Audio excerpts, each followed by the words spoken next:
the next tool we have, it's called Payout Report. So the Payout Report, it's something that we just recently released for our users. What does it do? It's every time you have a money sent from Amazon to your bank account, let's say they send you $12,000 or $50,000. A lot of people, they don't understand in this $50,000, how much money I should put back to the inventory, how much money I should put back to the PPC if, let's say, they have a PPC charged from their credit card, if it's not assigned to their Seller Central account, how much money is I actually made as a profit, and especially happening with the people who has partners. I used to have a lot of partners, and sometimes you get a withdrawal, let's say $50,000, and a partner telling you, hey, let's split this money, 25,000, you know, like, and like, it doesn't work this way.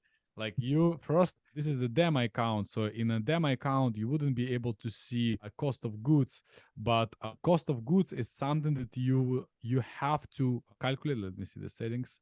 Yeah, you see show cost of goods. If I activate this here, because it's a demo account, like for example, this is the demo account, it shows you cost of goods. So this is, I'm just giving you a quick example. Let's say Amazon withdraw you $87,000. You see right here? Yes, sir. Give you a quick example, yeah. So Amazon withdraw you $87,000. We show like exactly what happened with this money. No, you made sales of $87,000. Yes. Amazon withdraw you $28,000. See here at the bottom? Sorry. At the bottom, it's 28,925.30. So this is how much money is landed on your bank account here. Yes, sir. But out of this 28,925, don't be too crazy and go buy a Lamborghini or pre-order Lamborghini. You need to understand exactly how much money you can spend out of it or reinvest. So what I was saying, like you see this cost of goods, it was $18,000. So out of this 28, 18 basically they locked. You cannot touch them because this money you need to use to buy again the inventory, because only inventory is what kind of making you money. If you don't have inventory, you don't have sales. Like that's simple rule.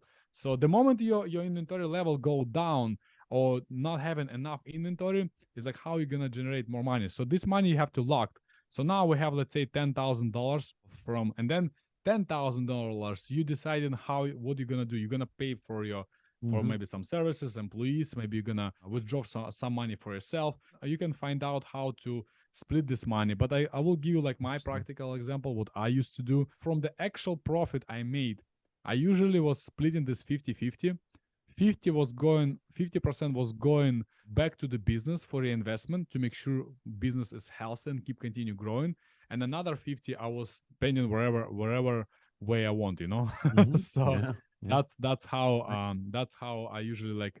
This is the simplest rules, you know. Like there's probably a lot of like financial advisors, but I'm just giving you my practical way how I used to do it when I get started. All right, nice payouts. So you probably understood what is a payout means, and payouts, guys, is such important tool to look at this. Every withdrawal you have, every payout that happened, go check cost of goods. Make sure you put this money aside. Maybe go into your bank account. If you're located in USA, it's very easy. Within same company, you can have a few bank accounts, and just do the transfer between them. Let's say if you have a bank account that only holds the money for your inventory and you never touch it, because the moment you have everything in one bucket, it feels like you have a lot of money. But the moment you start to pay your bills, there's a cool book. It's called Profit First. Mike Mikolovich. Mike Mikolovich. Yeah. Because some people, they think this way. The moment I'm going to start to make more money, it's going to fix all my problems. Believe me or not, the moment you're going to start to make more money, you will have even bigger problems that you need to solve. And at some point you will realize, I will give you like simple example. When you're just at the beginning of your company or growth, sometimes it's easy to solve your issues by just reducing your personal expense. But at the some point of your company, when the company is so big, reducing your personal expenses will almost have no difference, you know? Of course, unless you just fly private jets or trying to like waste money on luxury rentals. You shouldn't be stupid, you know. But overall, at some point you will realize you need to understand like what's the ROI, what's the production cycle, how to reduce this, how to move inventory from one warehouse to another, how to reduce this refunds outcomes, and packaging improvements. Like we have company here. We also will give you a cool example. One of the company we're helping with. So they have a packaging, okay, and the packaging is a poly bag. So when packaging arriving to Amazon, Amazon open the poly bag and they look at the poly bag from all their sites and they measure in this.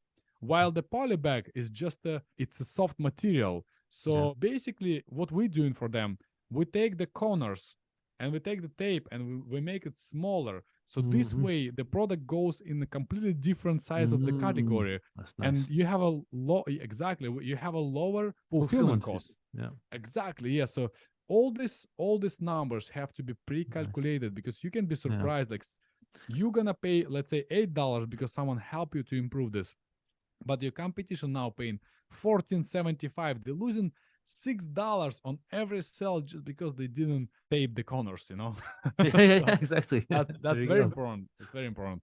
Good stuff. All right, so we went through this huge financial block inside Sellerise. That's such important for you guys to make sure you see the numbers, you analyze the numbers. Don't be lazy. Educate yourself. There's another cool book. It's called Financial Intelligence. I highly suggest you to read this. Like I told you about Profit First. It's not like it's more like a personal improvement book. But financial intelligence, it's when you want to become seriously like knowledgeable. And look, a lot of people, they'll tell you, hey, I'm not the accountant, I'm not the CPA, but you're the business owner. There's only one person in your company who has the highest interest in making more money. It's you. So make sure you just educate yourself, and I will give you cool advice that I shared recently with my wife. She told me like, hey, you read so many books all the time. How are you doing this? And I told her, listen, get a list of the books that, I don't know, like for example, for some category, let's say finances or personal performance or meditation. You can choose any category like habit building, and then go on YouTube and type the name of the book and say summary. And you're gonna see this book in 15 minutes. You can acquire so much knowledge, like compressed knowledge within, let's say, go to the workout. Like what I do, I go to the gym, I go on a treadmill and I walk for 1 hour. In 1 hour, I can listen for summary of 4 books. On average, summary is like 15 minutes. I know it's not a whole book, but you don't need the intention of reading entire book. You just want to have like the best advices from the book. But overall, yeah, you can always read it. Okay, maybe we're gonna cut this from the interview, okay? Or maybe we could just get as a bonus, okay? Okay, sure, man. So cool. I don't want people feel boring, like from. I don't think, man. I don't think they're gonna be bored. You're pretty much dropping knowledge bombs and good stuff for people to improve their businesses. So I think it's really cool, man, which I appreciate. So yeah. Okay, well, thank you so much.